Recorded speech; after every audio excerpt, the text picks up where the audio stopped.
আসসালামু আলাইকুম। জুলাই আন্দোলনের জুলাই আগস্ট আন্দোলনের বর্ষপূর্তি উপলক্ষে জাতীয় নাগরিক কমিটি এনসিপির পক্ষ থেকে বিভিন্ন কর্মসূচি হাতে নেওয়া হয়েছে এবং তারই অংশ হিসেবে দলটির নেতাকর্মীরা বিভিন্ন জেলা সফর করছেন, সমাবেশ করছেন, গণসংযোগ করছেন এবং এটির নাম দেওয়া হয়েছে মূলত জুলাই পদযাত্রা। এ পর্যন্ত মোটামুটি 14 দিন হয়ে গেছে তাদের পদযাত্রার। বিভিন্ন ডিস্ট্রিক্টে শান্তিপূর্ণভাবেই অনুষ্ঠিত হয়েছে, কিন্তু 16ই জুলাই তারা যে গোপালগঞ্জ যাচ্ছেন সেটিকে নিয়ে এক ধরনের উত্তেজনা সৃষ্টি হয়েছে। নানান ধরনের কানাঘুষা বিভিন্নভাবে শোনা যাচ্ছে এবং টুঙ্গিপাড়া বঙ্গবন্ধুর সমাধিকে কেন্দ্র করে এক ধরনের উত্তেজনা অনেকের মধ্যে কাজ করছে, উদ্বেগ উৎকণ্ঠাও কাজ করছে এবং এই উদ্বেগ উৎকণ্ঠাকে আরও বেশি তীব্র করে তোলা হয়েছে এনসিপি নেতা সার্জিস আলমের একটি ফেসবুক পোস্টের মাধ্যমে। যেহেতু এটি জুলাই পদযাত্রা, শরীয়তপুর পদযাত্রা কিংবা মাদারীপুর পদযাত্রা, সিলেট পদযাত্রা এরকম এর অংশ হিসেবে গোপালগঞ্জ পদযাত্রাও হতে পারে এবং সেটাই হওয়ার কথা, কিন্তু সার্জিস আলম তার ফেসবুকে যে পোস্ট দিয়েছেন সেখানে তিনি লিখেছেন মার্চ টু গোপালগঞ্জ।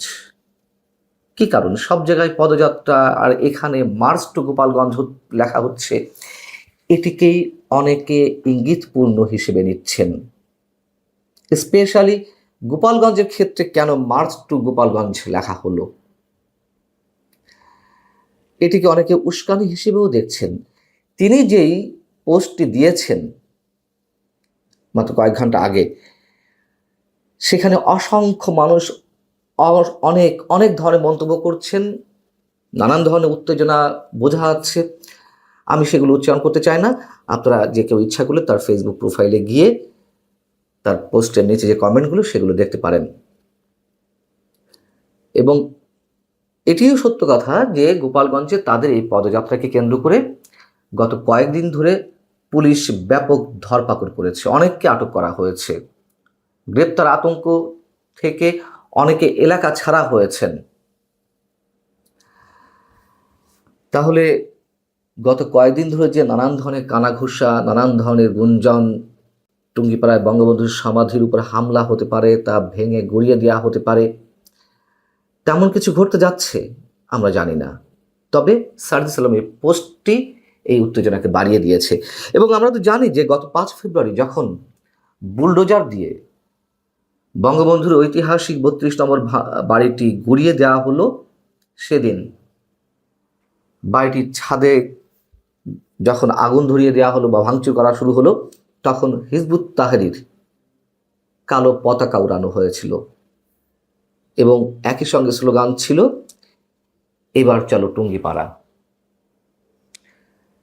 আটলান্টিকের ওপার থেকে যারা মব ভায়োলেন্সে উস্কানি দিচ্ছেন, যারা 32 নম্বর ভাঙাতে উস্কানি দিয়েছেন, নির্দেশ দিয়েছেন, আহ্বান জানিয়েছেন, তারাও মাঝে কয়েকদিন বেশ টুঙ্গিপাড়ার সমাধি বঙ্গবন্ধুর সমাধি নিয়ে অনেক ধরনের উত্তেজনা ছড়িয়েছেন।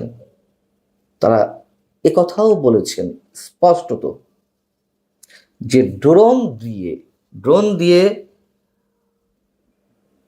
টুঙ্গিপাড়ার শেখ মুজিবের কবরস্থান গুঁড়িয়ে দেওয়া হবে, কোথাও কোথাও বলা হয়েছে জ্বালিয়ে দেওয়া হবে।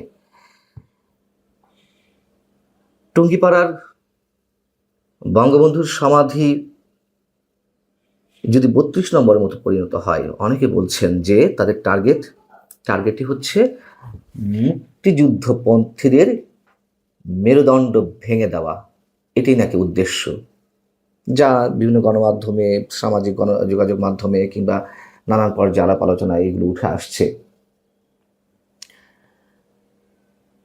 যেহেতু 16ই জুলাই অতি সন্নিকটে, এনসিপির নেতাকর্মীরা নিশ্চয়ই যাবেন, তারা গণসংযোগ করতেই পারেন, বিভিন্ন জেলা পদযাত্রা করতেই পারেন, কিন্তু যে গুঞ্জনগুলো শোনা যাচ্ছে আমরা সর্বান্তকরণে বিশ্বাস করতে চাই এগুলো গুঞ্জনের মধ্যে সীমাবদ্ধ থাকবে। এর বাইরে যদি অন্য কিছু হয় তারা স্রেফ বোকামি করবে। শুধু বোকামি নয়, তারা স্পষ্টত ধৃষ্টতার চরম অবস্থা প্রদর্শন করবে, এটুকু মোটামুটি খুব পরিষ্কার করেই বলা যায়। বোকামি শব্দটা এই কারণে উচ্চারণ করলাম, 32 নম্বর ভেঙে গুড়িয়ে দিয়ে তারা কি খুব লাভবান হয়েছে?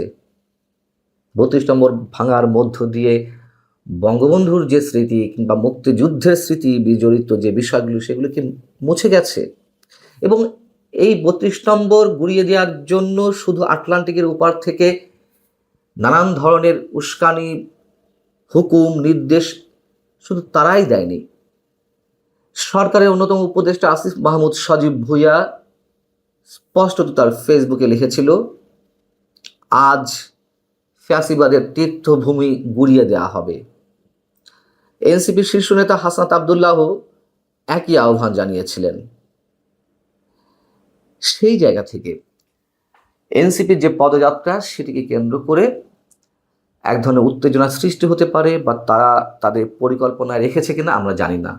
মানে রাখাটা অস্বাভাবিক না, তার কারণ তারা তো দেখিয়েছে যে তারা কি করতে পারে, এবং এইগুলো করে তারা যে জনবিচ্ছিন্ন হয়ে পড়ছে, মানুষের ভালোবাসা, স্নেহ, আস্থা যতটুকু অর্জন করেছিল তা কোথায় গিয়ে মিশে যাচ্ছে নিশ্চয় তারা অনুধাবন করতে পারছে।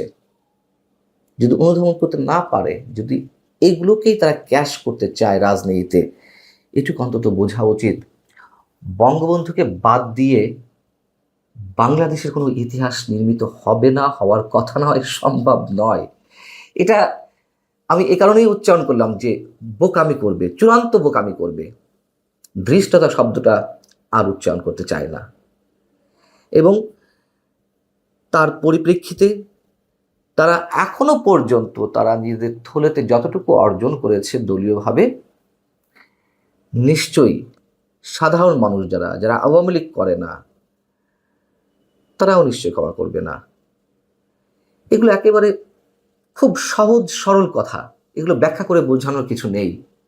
তারপরেও তারা যদি ও ধরনের পথে হাঁটতে চায়, সেটা ইতিহাসই বলে দেবে, আগামী দিন বলে দেবে যে কার ভাগ্যে কি রয়েছে। ভালো থাকুন সবাই, আল্লাহ হাফেজ।